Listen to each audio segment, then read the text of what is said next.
who was shot and killed by a police officer 1 week ago. They are reporting, according to the New York Times, that the autopsy conducted by Dr. Michael Baden at the request of the family, this independent autopsy that is separate from the county's autopsy, shows that Michael Brown was shot 6 times.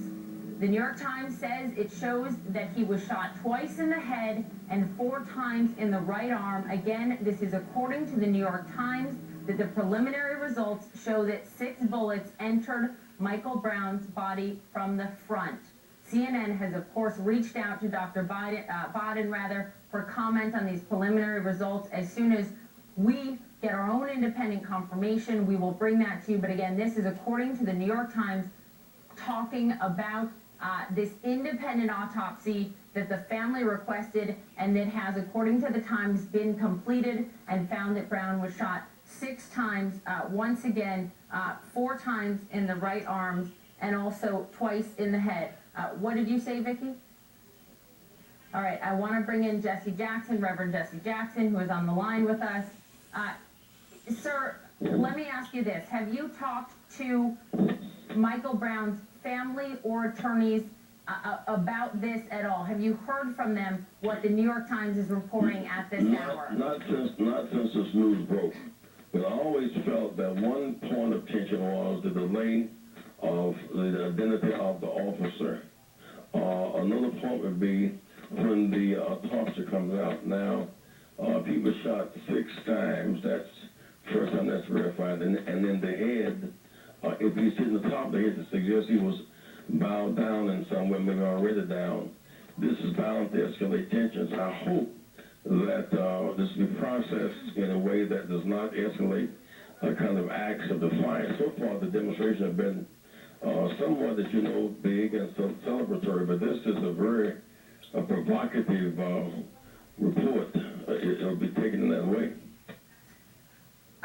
Thank you, Reverend Jesse Jackson. If you do talk to the family of Michael Brown or the attorneys, please let us know. Please get back to us, and we'd certainly like to talk to them here on CNN as well, if either of them are willing to speak with us at this hour. Again, I do want to tell our viewers what we are learning. Again, this is according to the New York Times, that says that independent autopsy requested by Michael Brown's family, that was conducted by famed pathologist Michael Baden, has found, again, according to the New York Times, that Michael Brown was shot 6 times. One of the bullets, the New York Times says, entered the top of Brown's skull. We know that he was shot twice in the head, according to this, and 4 times in the right arm. It is also important to note here, the New York Times says that all of the bullets were fired into Michael Brown's front. Again, that according to the New York Times. We have reached out for our own confirmation on that, of course, as soon as we get it. I want to bring in Juliet Kayyem, national security analyst, with us. That. And then, we talk about collective trauma a lot, right? I mean, in Chicago, we talk about gun violence, and our whole communities have witnessed repeated acts of violence, and the real explicit violence and abstract violence.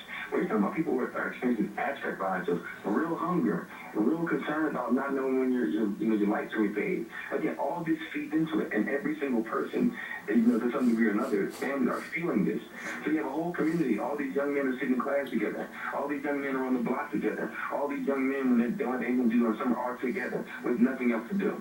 So it all kind of feeds into that. And then we see it now, and again, this is, a special circumstance because we're not seeing rioting all over the place, and police have been killing young black men for a long time. But in this circumstance, we see it playing out this way, and it's still unfolding. Okay. Tremaine Lee, MSNBC.com, there in Ferguson, Missouri. Thank you very much. Let's go now to Lisha Williams, who is on the phone. She describes herself as a protester. And Lisha, I understand that you were hit by tear gas. Is that right? Correct. I definitely was. We was marching up to the command center to go down on our knees to say, hands up, don't shoot. And all of a sudden they started shooting us with tear gas. Is your voice hoarse from breathing in tear gas? No, it got worse from breathing it in, but it was worse from shouting. from protesting. Describe the protest leading up to the police arriving in such force and firing tear gas. It was beautiful. We was marching at first, everybody was just standing around. So we decided, let's march. We'll march up to the command center, go down on our knees, and say, hands up, don't shoot. And we demand justice. And before we could get down to our knees, they started shooting us with tear gas.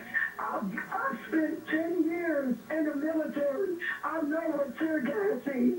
This is not, did nobody throw no cocktails at them. Did nobody shoot at them. This was peaceful. It was a demonstration. We had kids next to us. All we was doing was marching. That's it, marching. Lisha, On our civil rights. And they just started shooting at us for no reason. One girl laid in the street and they shot her like 4 times with it.